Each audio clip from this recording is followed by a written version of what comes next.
Welcome, Whispering Bee family. Have you ever been made to feel like you weren't enough, only to discover that the people judging you were never worthy of judging anyone at all? Stay with me, because this story isn't just about love, betrayal, and quiet humiliation.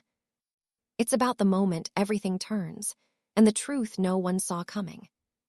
This is the story of a man who walked away from everything his family wanted, a woman who loved him despite having everything his family valued, and the moment when silence became the most powerful weapon of all. Mark Montgomery was 26 years old when he first understood what it meant to be useful, not valued, not loved, useful. The word had cut through the expensive mahogany door of his fiancée's family estate like a blade, settling into his chest where it would remain lodged for months to come. He had arrived early that evening, a surprise visit with flowers in hand, only to hear voices drifting from the sitting room where Victoria and her mother sat with their evening tea. "He's not impressive now, Mother.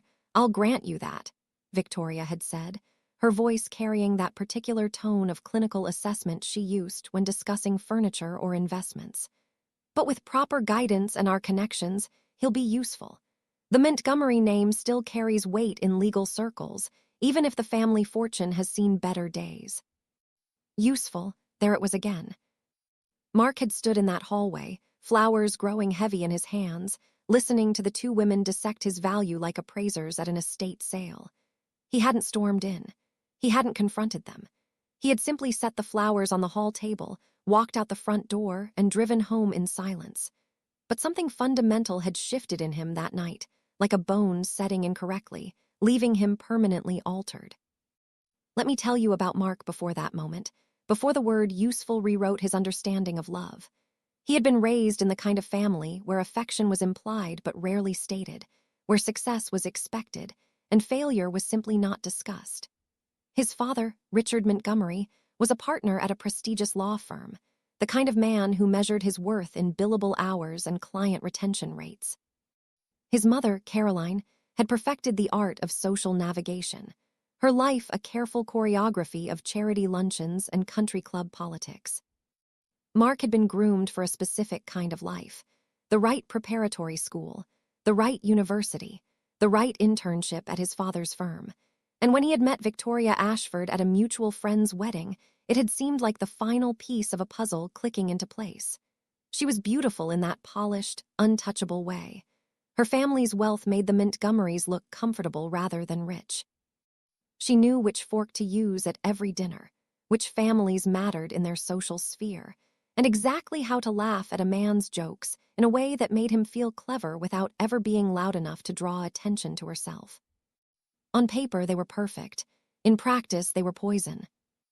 Victoria had a gift for subtle cruelty. She never yelled. She never made scenes. Instead, she would wait until they were in public, surrounded by friends or family, to offer small corrections that landed like paper cuts. "Darling, you're holding your wine glass incorrectly. Mark, perhaps let me tell this story. You always muddle the details. Is that really what you're wearing?"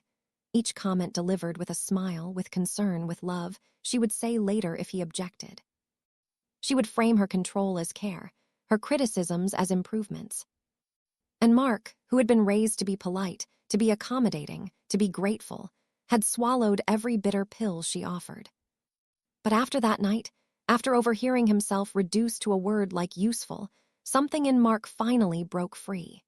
He ended the engagement 3 days later, in Victoria's family drawing room, with both sets of parents present because Victoria had insisted on witnesses, certain he wouldn't dare embarrass everyone. She had been wrong. "I can't marry you," Mark had said simply, the ring box sitting unopened on the coffee table between them. "I don't love you the way a husband should love a wife, and I don't think you love me at all." The room had erupted. Not Victoria, though. She had sat perfectly still, her face a mask of shocked dignity, performing devastation for their audience. It was his mother who had gasped, his father who had stood up, red-faced and trembling. Victoria's parents had said nothing, but their silence was its own form of condemnation. "Do you understand what you're throwing away?" his father had demanded. Mark had looked at him then, really looked at him, and seen himself in 30 years if he didn't walk away now. "Yes," he had said quietly, "I do." The fallout had been immediate and brutal. His parents had treated the broken engagement like a death in the family, except in death there is sympathy, and in this there was only blame. His mother stopped calling. His father made it clear that certain doors at the firm would now remain closed. Their social circle, that carefully curated collection of families who had known each other for generations, closed ranks around Victoria. She became the wronged woman, the perfect girl that foolish Mark Montgomery had been too blind to appreciate. And Mark, for the first time in his life, stopped caring what they thought. He moved out of his expensive downtown apartment, the one his parents had helped furnish, and found a smaller place in a quieter neighborhood. He started taking cases his father would have considered beneath them, pro bono work for people who needed help more than they needed to pay.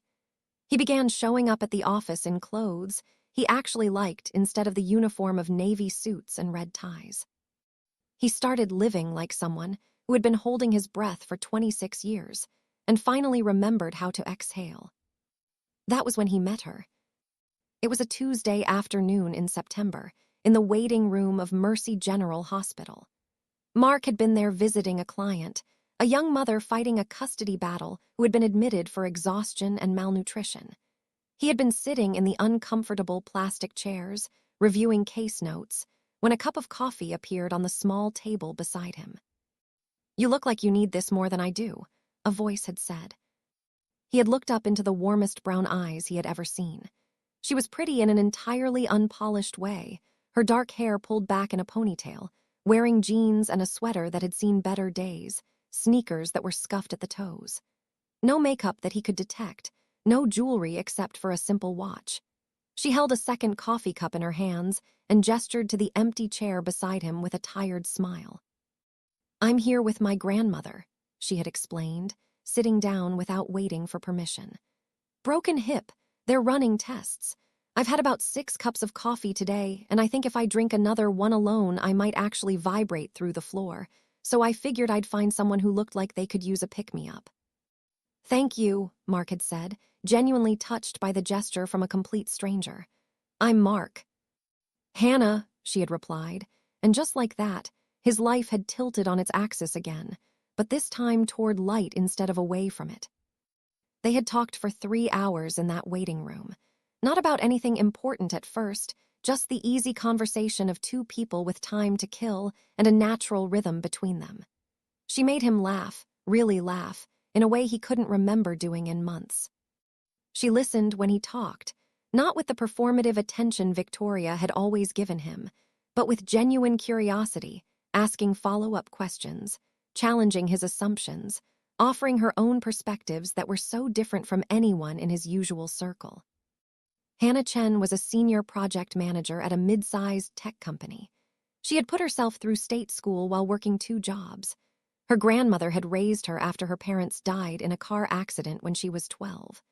She loved old movies and terrible puns and hiking trails and hole-in-the-wall restaurants that served the best food you'd ever eat off paper plates. She was smart and funny, and kind in that rare way that costs the person something, where kindness is a choice made deliberately rather than a performance for others. She was nothing like Victoria, nothing like anyone Mark had ever known. And when she smiled at him, he felt seen in a way that had nothing to do with his last name or his father's firm, or which neighborhood he lived in. They started seeing each other. Coffee at first, then dinners, then long walks through the city where they would talk until the streetlights came on and the restaurants closed. Hannah never asked about his family or his background. She seemed genuinely uninterested in the social architecture that had defined Mark's entire life. When he finally told her about the broken engagement, she had listened quietly and then said something that had nearly broken him with its simple truth. "It sounds like she never actually knew you. The real you, I mean, and you can't lose something you never really had." Mark had fallen in love with her that night, standing on a bridge overlooking the river, watching her face in the lamplight as she spoke about second chances and new beginnings. He had fallen in love with her honesty, her groundedness, her complete lack of pretense. He had fallen in love with the way she made him want to be better without ever making him feel like he wasn't already enough. They dated for a year before he proposed, and it was the easiest decision he had ever made. His parents had been horrified. They didn't say it outright at first. His mother had met Hannah exactly once for a strained lunch at the country club where Caroline Montgomery had spent the entire meal making polite conversation that felt like an interrogation. Where did Hannah's family summer? They didn't. Where had she gone to school? State University. What did her father do? He had passed away. And her mother also passed. How tragic. And what was it Hannah did again? Project management. How interesting. The word interesting, in his mother's mouth, meant worthless. His father had been more direct. She's not one of us, Mark. Surely you can see that.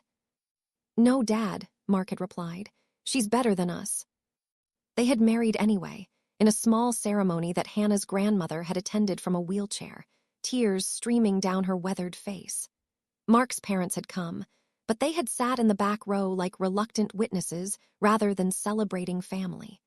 There had been no engagement party, no rehearsal dinner hosted by his parents, no warm welcome into the Montgomery fold. There had only been cool politeness, and the kind of exclusion that happened in whispers and careful omissions. The first year of marriage had been the happiest of Mark's life and the most quietly painful. He had his wife, his partner, his home, but he also had parents who made Hannah feel like a guest in their house, never family. His mother's comments were surgical in their precision. "Oh, Hannah, you're so refreshingly simple. I mean that as a compliment." Victoria always knew how to coordinate place settings for dinner parties, but I suppose not everyone grows up learning these things. "Mark, dear, do you remember the Ashford Charity Gala? Such elegant affairs. Victoria had such a gift for event planning." Every comment was delivered with a smile. Every slight was wrapped in concern. And Hannah, bless her, never took the bait. She would smile, nod, and let the barbs bounce off her like rain off glass. But Mark saw the way her jaw would tighten, the way she would go quiet on the drive home, the way she would hold herself a little stiffer around his family. "Why don't you say something?" he had asked her once, frustrated after a particularly brutal family dinner where his mother had spent 2 hours comparing everything from the wine to the conversation to how things used to be with Victoria. Hannah had looked at him with those steady brown eyes and said, "Because they want me to. They want me to lose my temper so they can say I'm inappropriate or common or not good enough for you. I won't give them that satisfaction." She was right, of course.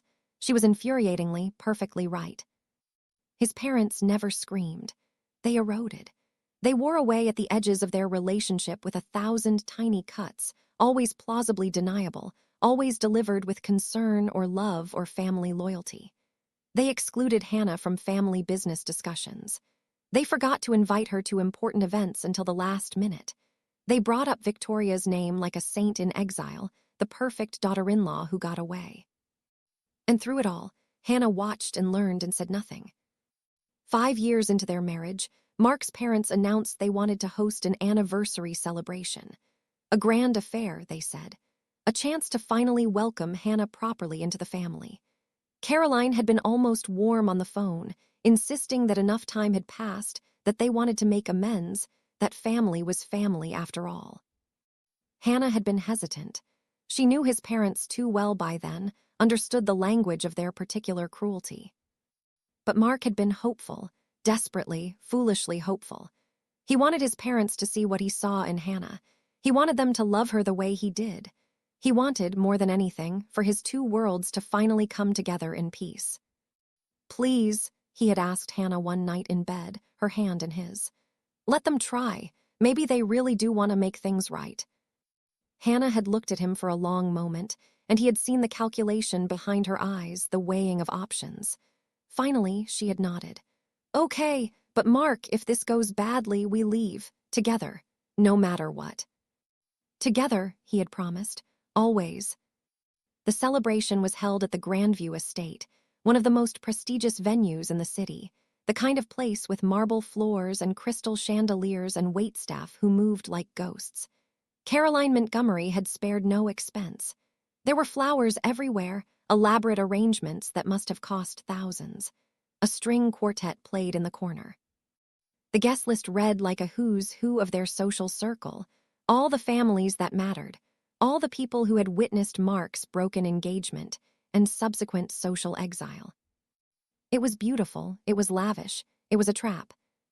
Mark had felt it the moment they arrived, the way the room seemed choreographed, the way certain guests kept glancing toward the door as if waiting for something. But he had pushed the feeling down, determined to give his parents the benefit of the doubt.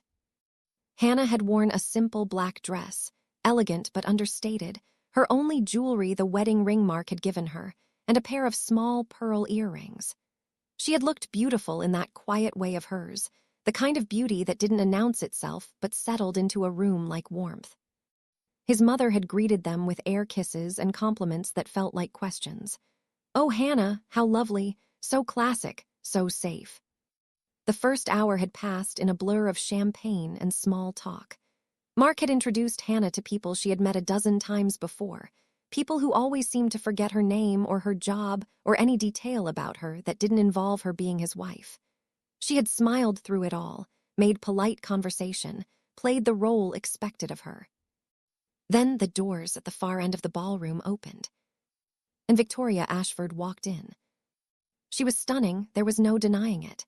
She wore a deep blue gown that probably cost more than most people's cars, her blonde hair swept up in an elegant twist, diamonds at her throat and ears catching the light.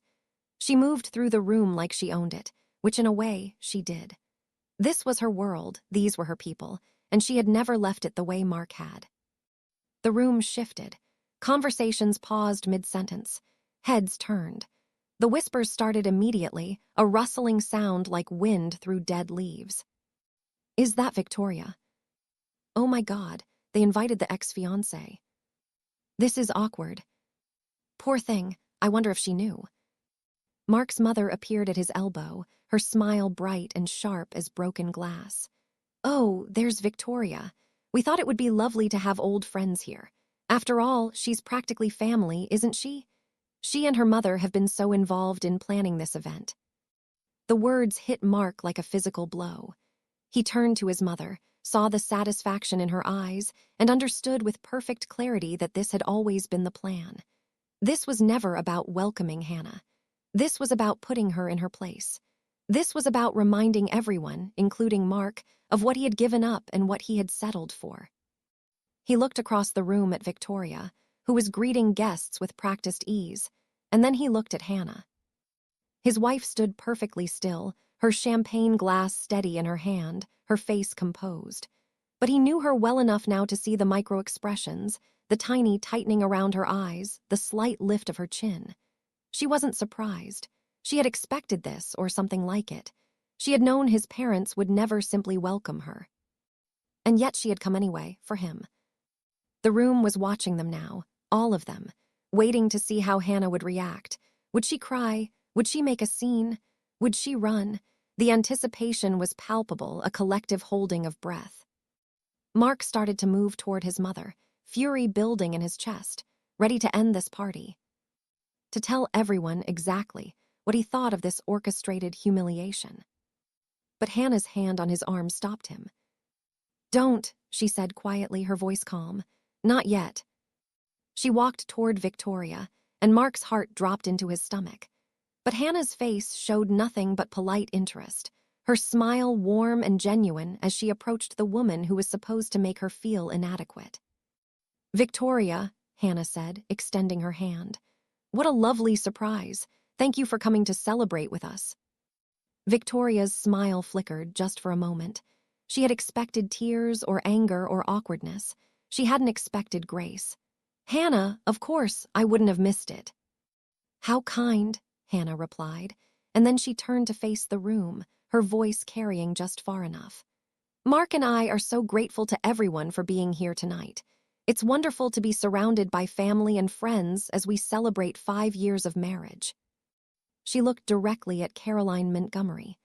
"Thank you so much for this surprise, Caroline. It's exactly the kind of gesture I've come to expect from you." The words were perfectly polite. The meaning underneath them was crystal clear. Mark's mother's smile tightened. And then something happened that no one had anticipated. A man entered through the same doors Victoria had used, tall and distinguished in an expensive suit, his silver hair perfectly styled. He was flanked by two other men in dark suits who had the unmistakable bearing of security or assistance. The man scanned the room, his gaze settling on Hannah, and his entire face transformed with recognition and what looked like relief. He crossed the room with purpose, and people moved out of his way instinctively, responding to an authority they couldn't quite name. "Ms. Chen," he said, and there was genuine warmth in his voice. "We've been trying to reach you for weeks. When we heard you might be here, I had to come personally." Hannah's expression didn't change, but something in her posture shifted, a kind of resignation. "Mr. Thornton, this is a private event." "I understand, and I apologize for the intrusion," the man said, and then he noticed the room watching them, the confusion on faces that were used to knowing everyone who mattered. He smiled slightly. "I don't believe we've been properly introduced to your husband." "Mark," Hannah said quietly, and Mark heard something in her voice he had never heard before. Not fear exactly, but a kind of bracing. "This is James Thornton. He's the CEO of Thornton Global Industries." The name landed in the room like a stone in still water. Thornton Global Industries was one of the largest private investment firms in the world. They had their fingers in everything from real estate to technology to energy. They were the kind of company that bought other companies the way normal people bought groceries. "Pleasure to meet you, Mr. Montgomery," Thornton said, shaking Mark's hand with the easy confidence of a man who had never questioned his place in the world. "Your wife has been avoiding our calls about the Henderson acquisition. We're prepared to go to $22 billion, but she won't return our messages." The number hung in the air. 22 billion, with a B. Mark stared at Hannah. The room stared at Hannah. Victoria, for the first time since entering, looked uncertain. "The Henderson Medical Group," Thornton continued, oblivious to the bombshell he had just dropped. "We know you maintain controlling interest through the trust, and we're very serious about this offer. Perhaps we could schedule a meeting next week to discuss terms." Hannah's jaw was tight. "Mr. Thornton, this is neither the time nor the place." Of course," he said, but he was already pulling out a business card. "But please, call me. Your grandmother started something remarkable with Henderson Medical, and we want to honor that legacy while taking it to the next level."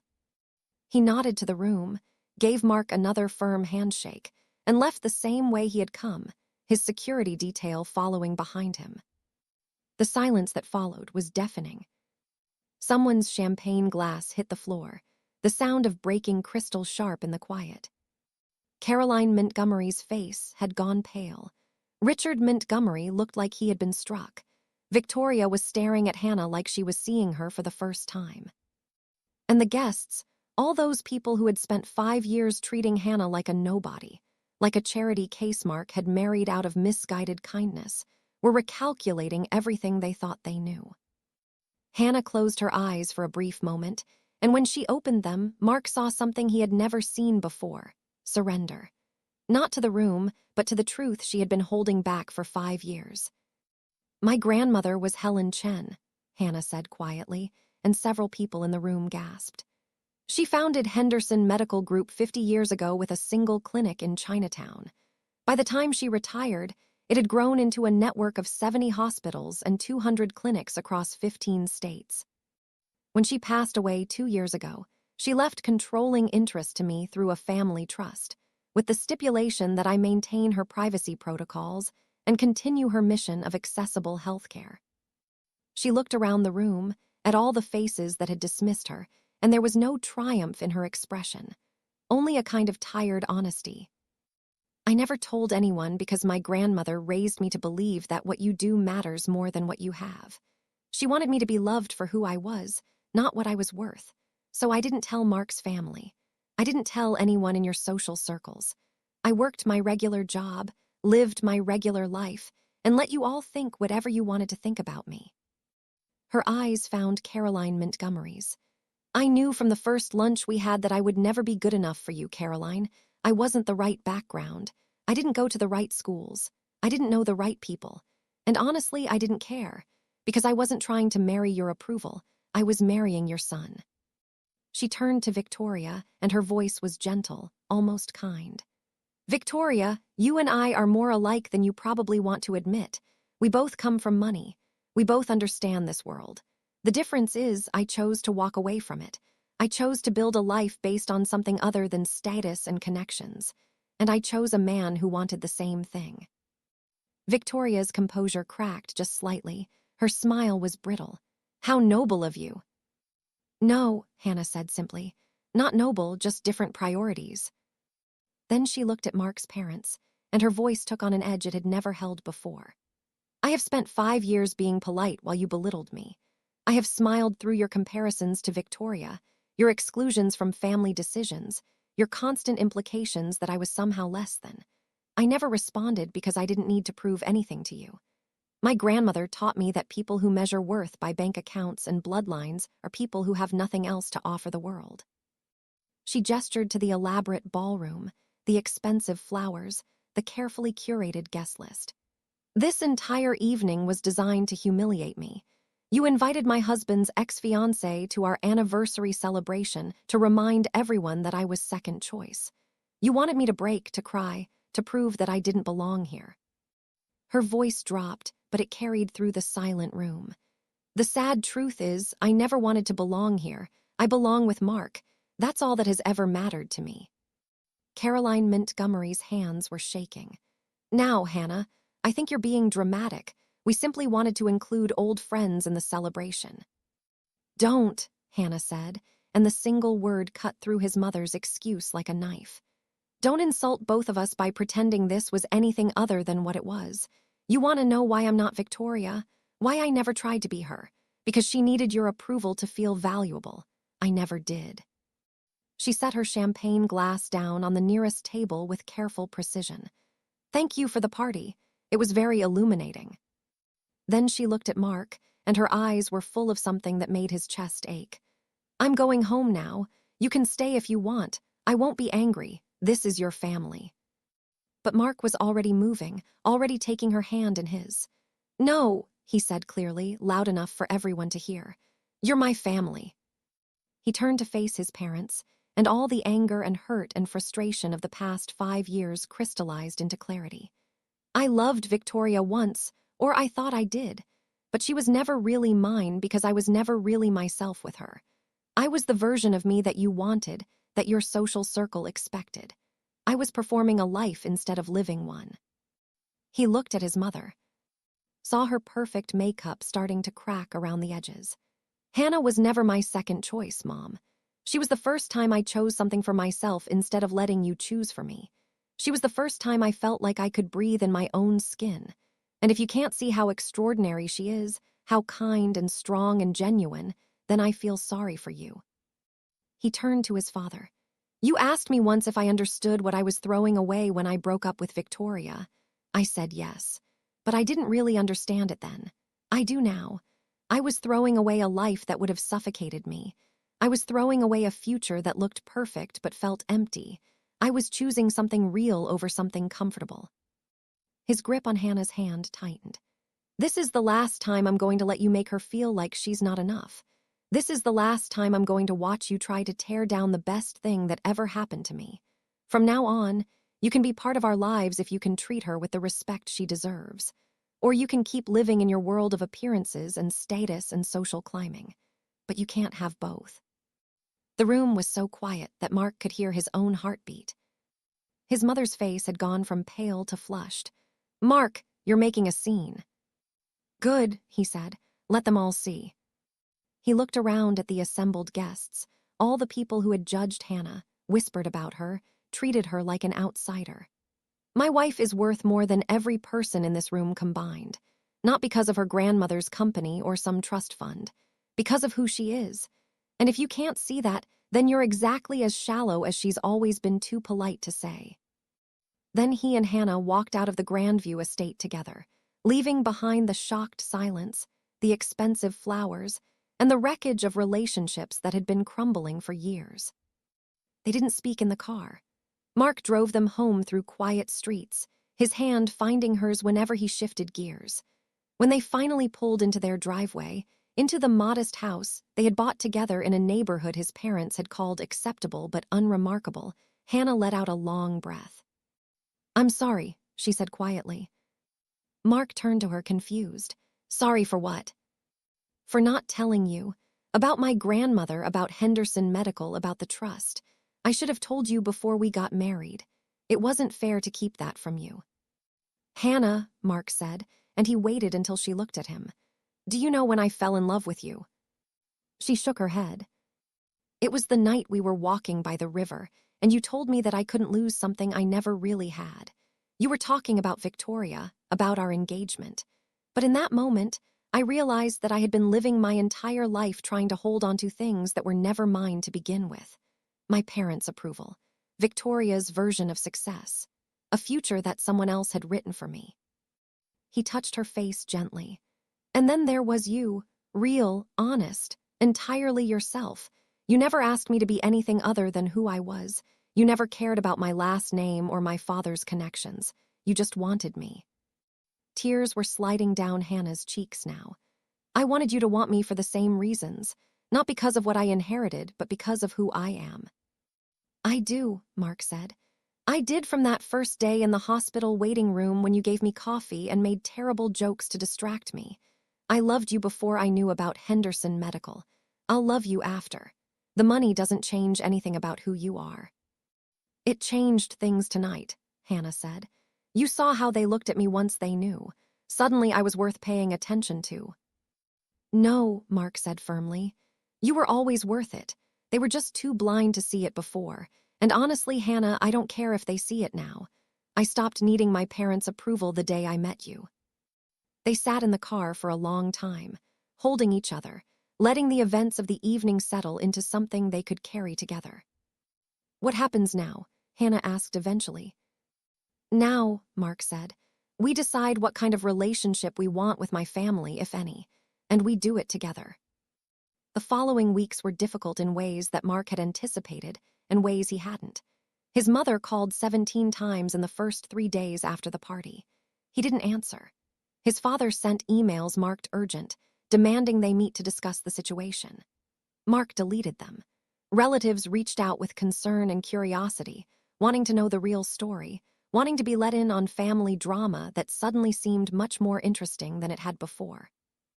Mark ignored them all. Instead, he and Hannah sat down together and made a list. It was Hannah's idea, something her grandmother had taught her. When facing a difficult decision, write down what you know, what you want, and what you're willing to accept. What they knew, his parents had deliberately tried to humiliate Hannah. They had shown, after 5 years, that they would rather hurt her than accept her. They valued appearances over integrity, status over kindness. What they wanted, peace, authenticity, a life built on their own terms, family, but only if it was healthy. What they were willing to accept, limited contact with his parents, but only if certain boundaries were established and respected. No more surprise visits, no more commentary on their life choices, no more comparisons to Victoria or anyone else. Respect for Hannah as an equal member of the family, or no relationship at all. Mark drafted an email to his parents. It took him 3 days and a dozen revisions, Hannah reading each version and offering gentle edits. The final version was clear and firm without being cruel. "Mom and Dad, what happened at the anniversary party was not a misunderstanding or a miscommunication. It was a deliberate attempt to undermine my marriage and humiliate my wife. After 5 years of watching you exclude Hannah, belittle her, and treat her as less than, I have reached my limit. I love you because you are my parents, but I don't like the people you've become around Hannah and me. If you want to be part of our lives going forward, here are the conditions. 1, you will treat Hannah with the same respect you would show to any member of this family. No more backhanded compliments, no more comparisons to Victoria, no more comments about her background or her choices. 2, you will not show up unannounced at our home or invite us to events where you have orchestrated surprises designed to make us uncomfortable. 3, you will not discuss our relationship or our private business with your social circle. If you cannot agree to these terms, then I think it's best we take some extended time apart. I hope you can understand that I'm not asking you to change who you are. I'm just asking you to treat the woman I love with basic human decency. The choice is yours. Mark. He sent the email on a Sunday evening and then turned off his phone. His mother's response came within an hour, forwarded by Hannah, who had kept her phone on in case of emergencies. It was long, wounded, full of justifications and deflections. She couldn't believe Mark would speak to them this way. Hadn't they raised him better? Didn't he understand that they had only ever wanted what was best for him? The party had been meant as a gesture of reconciliation. How could he twist it into something ugly? And those conditions, those demands, they were unreasonable. They were his parents. They had rights. Mark read the email once and then deleted it. His father's response came 2 days later. It was shorter, more direct. You're making a mistake. Family is family. We'll talk when you've calmed down. Mark deleted that one too. 3 weeks passed, then 4. Mark and Hannah settled into a new rhythm, one without the constant background noise of his parents' expectations and judgments. They had dinner with Hannah's elderly aunt, her grandmother's sister, who told stories about Helen Chen's early days building Henderson Medical. They went hiking on weekends. They started talking about maybe trying for children, something they had put off because the thought of raising kids around his parents' toxicity had seemed overwhelming. Life felt lighter, without the weight of constant criticism. Then his mother showed up at their door on a Thursday evening, unannounced. Hannah answered, and Mark heard his mother's voice from the kitchen where he was making dinner. Hannah, I was hoping we could talk. Did you call first? Hannah asked, her voice level. I thought it might be better to come in person, show that I'm serious about making amends. Mark came to the door, dish towel still in his hand. Mom, I was pretty clear in the email about unannounced visits. Caroline Montgomery looked smaller somehow, standing on their front porch in her expensive coat and perfect hair. For the first time in Mark's memory, she looked uncertain. I know, I couldn't do this over the phone. May I come in, please? Mark looked at Hannah. She nodded slightly. They sat in the living room, his mother perched on the edge of the couch like she might need to flee at any moment.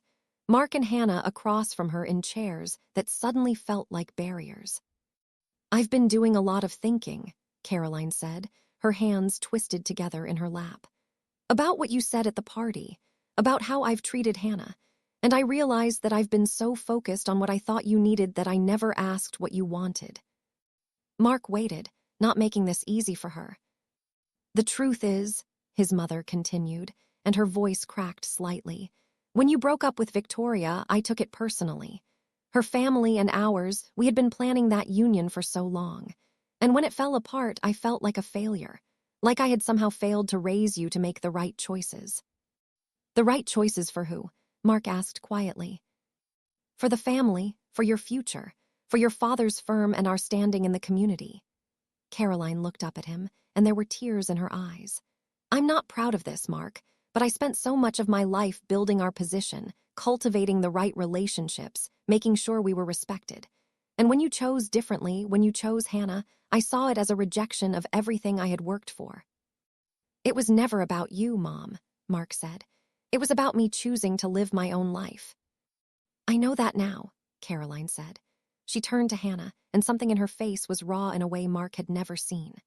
Hannah, I owe you an apology that I don't know how to give. I have been cruel. I have been dismissive. I have treated you like you were stealing my son instead of loving him.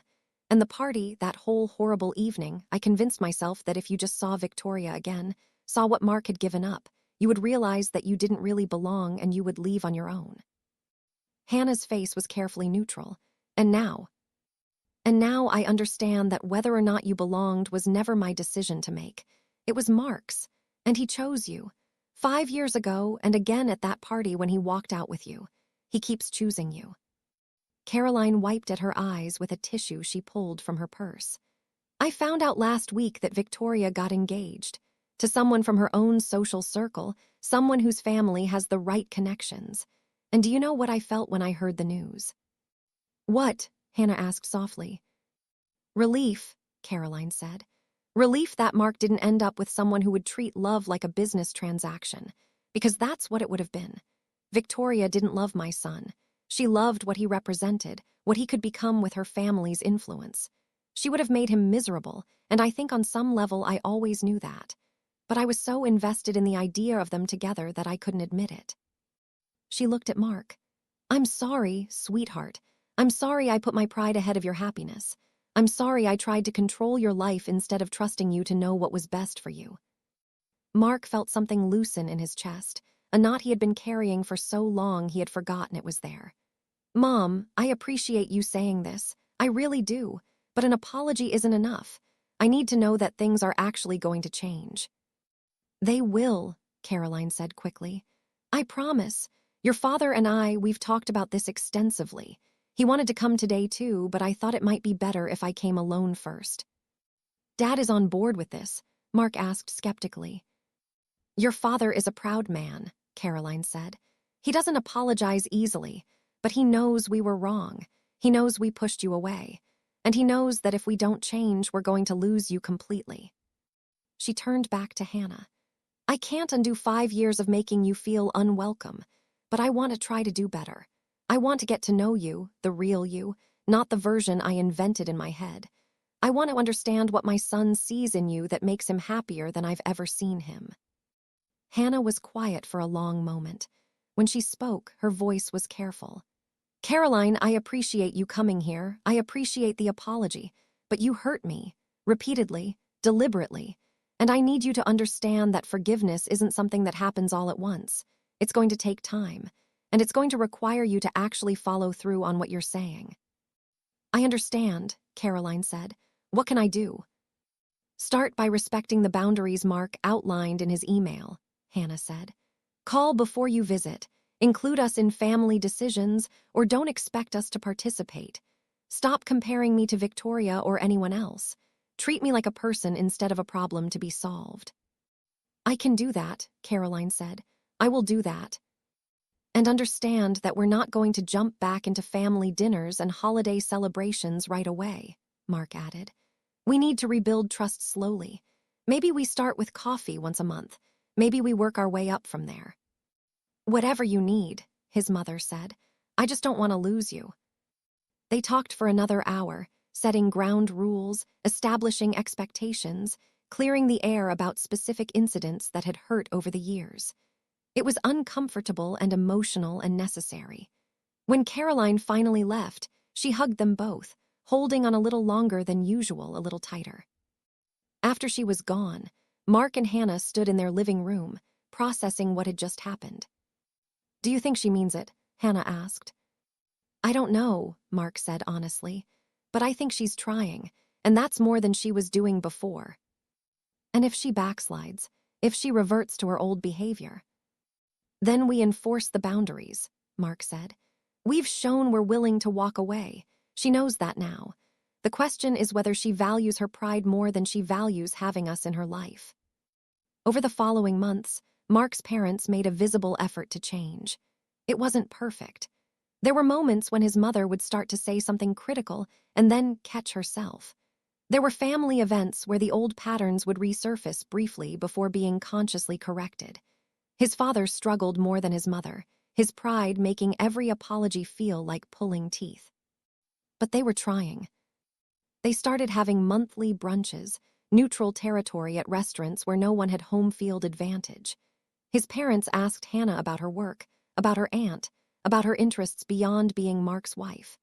They learned that she loved old jazz music and mystery novels and had a secret talent for pottery. They discovered that she had a wicked sense of humor when she felt safe enough to show it. Slowly, carefully, something like respect began to grow. The real turning point came 8 months after the anniversary party. Hannah and Mark invited his parents to their home for dinner, the first time they had done so since the incident. Hannah cooked, something simple but delicious, and they ate at the kitchen table rather than the formal dining room because Hannah said she wanted it to feel comfortable rather than ceremonial. After dinner, as they were having coffee, Caroline asked a question she had never asked before. Hannah, what was your grandmother like? Hannah's face softened. She was fierce, tiny woman, barely 5 feet tall, but she commanded every room she entered. She came to this country with nothing, worked 3 jobs while putting herself through nursing school.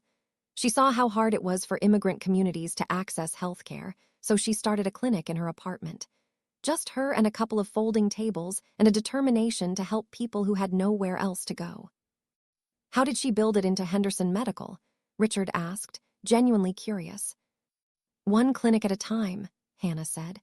Every time she saved enough money, she would open another location. She never took on debt, never compromised on the quality of care. It took her 30 years to build the network to what it is today. She always said that slow growth is sustainable growth. That's remarkable, Caroline said, and she sounded like she meant it. It is, Hannah agreed. She taught me that wealth isn't about how much you have. It's about what you do with it. She could have lived in a mansion, driven fancy cars, joined all the right clubs. Instead, she lived in a modest house, drove a 15-year-old sedan, and put every extra dollar back into the clinics so they could serve more people. Is that why you never told us? Richard asked. About the inheritance. Partly, Hannah said. But also because I wanted to know if I could build a life that mattered without relying on her legacy. I wanted to prove to myself that I was more than just Helen Chen's granddaughter. You are, Mark said, taking her hand. You've always been so much more than that. Caroline was quiet for a moment, and when she spoke again, her voice was thick with emotion. I judged you so harshly for not being Victoria, for not fitting into the life I had imagined for Mark. But Victoria could never have loved him the way you do. She could never have built a life with him based on respect and partnership instead of social climbing. I was so wrong about what my son needed. You wanted what you thought was best for him, Hannah said gently. That's what parents do. You just had different priorities than he did. Then you both did, Caroline corrected. And I'm trying to understand your priorities now instead of imposing mine. It was a small moment, but it felt like something shifting into place, like a door that had been closed for years, finally opening just enough to let light through. As the months turned into a year, then two, Mark and Hannah built a new kind of relationship with his parents. It wasn't perfect. There were still moments of tension, still old patterns that tried to resurface. But there was also genuine effort, real change, and a growing recognition that different didn't mean wrong. His parents learned to admire Hannah for who she was rather than judge her for who she wasn't. They came to appreciate her quiet strength, her compassion, her intelligence. They saw how she made Mark laugh, how she challenged him to be better, how she created a home that felt warm instead of merely impressive. And Mark and Hannah learned that boundaries weren't walls. They were bridges that allowed connection on terms that honored everyone involved. They learned that forgiveness was possible without forgetting, that healing could happen even after deep hurt, that family could be both chosen and given if everyone involved was willing to do the work. They also maintained those boundaries with firmness when necessary. When his mother tried to plan their lives or offer unsolicited advice, they thanked her politely and did what they wanted anyway. When his father started talking about the firm and hinting that Mark should reconsider his career path, they changed the subject. When relatives tried to pry into their finances or Hannah's inheritance, they smiled and said nothing. They had learned that keeping people at arm's length didn't mean shutting them out completely. It meant controlling the distance, setting the terms, deciding how much access to grant based on behavior rather than obligation. 3 years after the anniversary party, Hannah told Mark she was pregnant. They waited until the second trimester to tell his parents, wanting to make sure everything was progressing well before sharing the news. When they did finally announce it over Sunday brunch, his mother cried, but they were tears of joy this time, not manipulation or control. I'm going to be a grandmother, Caroline said, reaching across the table to hold Hannah's hand. Thank you for trusting us with this. We're trusting you to be respectful, Hannah said gently. The same boundaries apply. We'll make our own parenting decisions. We'll ask for advice when we want it. And we need you to respect our choices even if you would do things differently. Of course, Caroline said, of course. And for the most part, she kept that promise. When their daughter Julie was born, with Hannah's dark eyes and Mark's smile, his parents visited the hospital with flowers and gifts and careful respect for the new parents' space. They asked before holding the baby. They didn't overstay their welcome. They followed Hannah's lead on everything from feeding schedules to visiting hours. It was progress, real, tangible progress. Julie grew up knowing her grandparents, but on terms set by her parents. She visited their house for holidays and special occasions, but she was never left alone with them until she was old enough to speak up for herself. She learned about both sides of her heritage, the old money social circles her father had been born into, and the immigrant resilience her mother's family embodied. And she grew up watching her parents navigate difficult relationships with grace and firmness, learning that love doesn't mean accepting mistreatment, that family is something you can choose to maintain or choose to limit based on how people treat you. On their 10th anniversary, Mark and Hannah went back to the hospital where they had first met. They sat in the same waiting room, holding cups of coffee, remembering that first conversation that had changed everything. "Do you ever regret it?" Mark asked. "Walking away from the life you could have had, the society connections, the recognition." Hannah looked at him with those steady brown eyes he had fallen in love with a decade earlier. "I never walked away from anything that mattered. I walked toward you, toward this life we built together, toward choosing love over status, authenticity over appearance. Even with everything my family put you through." "Especially because of that," Hannah said. "Because it proved that what we have is strong enough to survive pressure. We didn't crumble when things got hard. We didn't let other people define our relationship. We chose each other every single day, even when it would have been easier not to." She leaned her head on his shoulder. "Your parents are trying now. They're not perfect, but they're trying. And that's enough for me because I don't need them to love me the way you do. I just need them to respect that you chose me and I chose you, and that choice was right for us." "You know what I realized recently?" Mark said. "What?" "Victoria did me a favor. If I had never overheard that conversation, if I had never heard her call me useful, I might have married her. I might have spent my whole life trying to be valuable instead of just being myself. I might never have met you." "You would have met me eventually," Hannah said with a smile. "The universe has a way of bringing people together when they're ready." "Maybe," Mark said, "but I'm glad I was ready when I was. I'm glad I was brave enough to walk away from what I was supposed to want so I could find what I actually needed." They sat in comfortable silence for a while, watching people come and go through the waiting room, each person carrying their own stories of love and loss and hope. "Do you think she's happy?" Hannah asked eventually. "Victoria." "I hope so," Mark said honestly. "I hope she found someone who values the things she values. I hope she built the life she wanted." "But you don't wonder what it would have been like if you'd stayed?" "Never," Mark said firmly. "Because staying would have meant becoming someone I'm not. And I like who I am with you. I like the life we've built.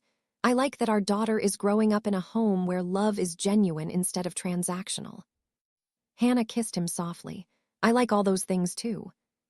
They finished their coffee and walked out of the hospital hand in hand, into a life they had chosen deliberately, fought for stubbornly, and built carefully one honest moment at a time. Behind them, in the world they had left behind, Victoria probably was happy in her own way, surrounded by the right connections and the right social status. His parents had learned to respect the boundaries their son had set, to value the daughter-in-law they had once dismissed. The people who had watched that anniversary party disaster had moved on to other scandals, other dramas. But Mark and Hannah didn't think much about any of that anymore. They were too busy living a life that was quietly, powerfully, authentically theirs.